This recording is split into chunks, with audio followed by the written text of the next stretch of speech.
मोरो में रिपोर्ट करवाए जानी जुमानी।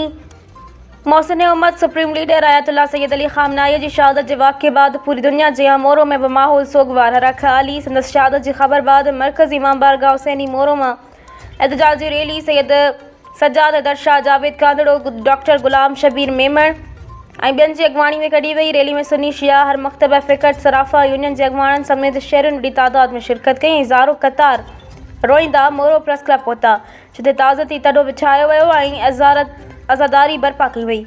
और मौके ते मजलिस अज़ा के खिताब कंदे मौलाना दोस्त मोहम्मद चन्ना मौलाना इमरान अली मरी बेन खिताब कंदे चयो त सैयद अली खामनाई सिर कटाए छॾियो पर वक़्त जे यज़ीद जी बैत न कई। जिते दुनिया जा सब हुकुमरान अमरीका जा ग़ुलाम बणियल आहिनि उते सैयद अली खामनाई हक़ ते क़ाइमु रहियो ऐं ज़ुल्म वारो न झुकियो। हिन जुरत बहादुरी खे करोड़े सलाम। दीन इस्लाम जी ख़िदमत ऐं उम्मत जी भलाई लाइ बहितरीन किरदारु अदा कयो। क़ुरान ऐं सुन्नत ते अमल करण अख़लाक़ हुस्ना अपनाइण इल्म हासिल करे ॿियनि ताईं पहुचाइण ऐं समाजी ख़िदमतुनि में सरगर्म रहियो। पंहिंजे अमलनि सां इस्लाम जी सचाई सादिक़ ऐं अमीन खे ज़ाहिर करियो ऐं वहदत बरक़रार रखे ऐं गॾियल महिनत सां उम्मत खे मज़बूत